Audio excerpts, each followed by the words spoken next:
Sholat ini wajib ibu lakukan beberapa hal. Yang pertama, masuk waktu, syaratnya ya, masuk waktu.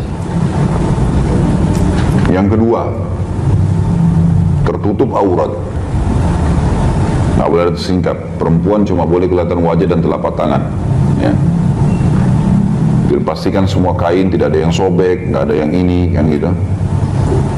Ini juga kalau suami, ibu ingatin, karena banyak, apalagi kalau suami masih kena ujian, dia merokok misalnya, sering sarungnya sobek-sobek biasanya, kena asap api, gitu. Itu tersingkap aurat, nggak boleh. Ya. Yang ketiga, menghadap kiblat.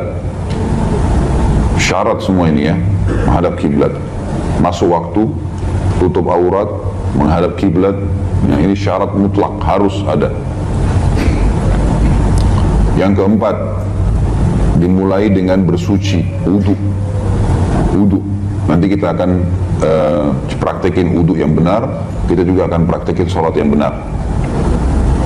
Wudu, dan wudu ini harus sesuai dengan apa yang Nabi perintahin ya. Harus sesuai apa yang Nabi perintahin. Nanti akan kita praktekin secara wudunya, tapi yang penting jangan sampai sedikit saja batas minimal tidak kena. Seperti misal batas minimal telapak tangan berarti di sini. Jangan sampai ada celah yang tidak kena. Ini berarti sudah jelas ya batal, berpengaruh pada sholat nanti. Batal wudu, batal sholat, kan itu. Karena ini berpengaruh ke depannya. Harus batas, dan kita punya batas minimal pergelangan, dianjurkan dilebihkan. Jangan sampai kurang. Siku, biasanya orang kalau siram siku tuh sikunya nggak kena ya, di bagian belakang. Ini bisa nggak sah semua, sampai ke sholatnya nggak sah. Maka harus hati-hati ya.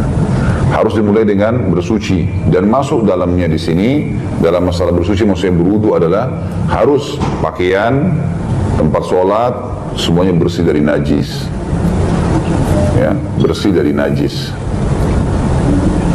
Dalam masalah najis juga perlu ibu-ibu tahu, ada najis yang sifatnya membatalkan wudu, ada najis yang tidak membatalkan wudu.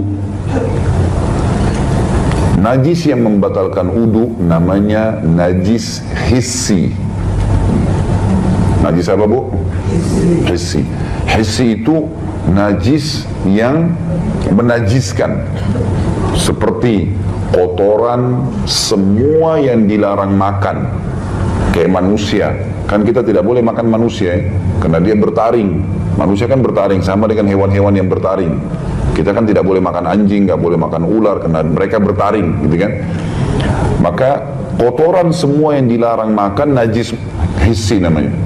Najis yang membatalkan, atau makna lain najis mughalladha, najis yang berat, najis besar. Nah, semua dari yang dilarang makan ini, maka kotoran mereka, kencing atau buang air besar tinjahnya, ini najis berat, gitu kan. Kemudian kalau najis yang kedua namanya najis maknawi. Najis secara makna, artinya dia najis tapi tidak menajiskan. Najis tapi tidak menajiskan. Seperti kasus kotoran hewan yang boleh dimakan dagingnya, kayak kotoran ayam, kotoran kambing, kotoran sapi. Ini kalau ibu keinjak, ibu cuci, wudunya nggak batal. Ya. Kotoran hewan yang boleh dimakan dagingnya, kotoran mereka najisnya maknawi, najis tapi tidak menajiskan.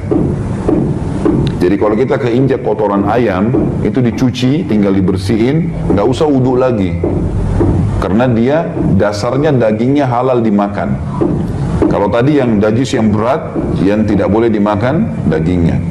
Masuk juga dalam najis maknawi alkohol, pakai parfum alkohol. Itu kalau disemprot di baju boleh sholat. Karena apa? Karena najis alkohol ini najis maknawi, dia najis tapi tidak menajiskan. Makanya boleh digunakan di luar tubuh, kayak membersihkan luka. Kalau teman-teman dokter atau medis itu membersihkan, boleh bersihkan pakai alkohol. Kita bersihkan benda-benda selama eksternal, di luar tubuh boleh. Kita tidak bicara kalau masuk ke tubuh lain lagi, karena dia memabukkan jadi haram. Ya, kita bicara kalau dia di luar, najisnya maknawi. Jadi yang bisa dibedain di sini ya. Nah, tempat sholat kita, sejadah, tempat sholat ini harusnya dijaga dari najis-najis yang hissi. Tentu najis ma'nawi juga harusnya kita hindari ya. Tapi kalau bisa ada najis hissi yang berbahaya, bisa membatalin. Udah ya? Sudah berapa? 4. Masuk waktu, tutup aurat, menghadap kiblat, bersuci.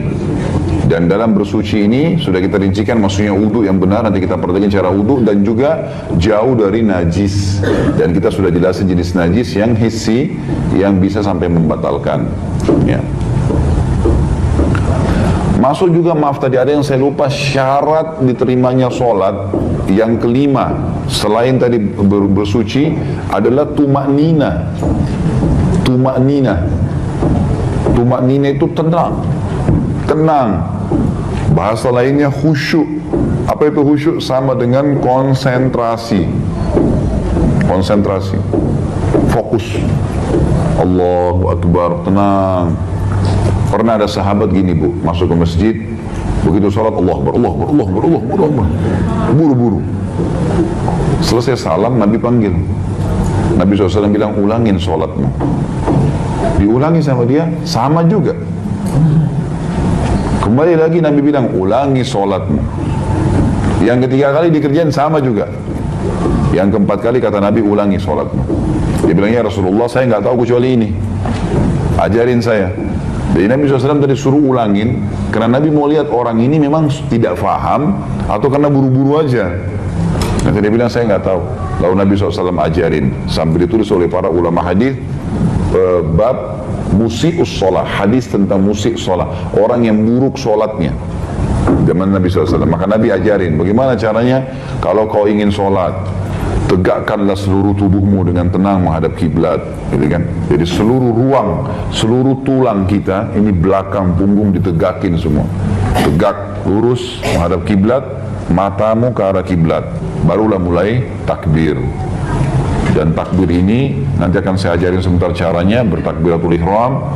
Setelah kamu takbir, letakkan di dadahmu, kemudian biarkan sendi-sendimu kembali pada tempatnya. Tenang dulu. Baru mulai baca iftitahnya, nikmatin per hurufnya, karena setiap huruf dan gerakan dalam sholat berpahala. Jangan disia-siain. Mulai wajjahtu wajhiya lilladzi fataras samawati, tenang ya. Begitu pula Al-Fatihah, sudah alhamdulillahi rabbil alamin, nafas dulu, ar-rahmanir rahim, tenang, maliki yaumiddin, pelan-pelan sampai selesai.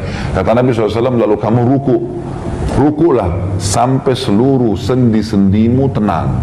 Sudah selesai, baru baca doanya, subhana rabbiyal azim.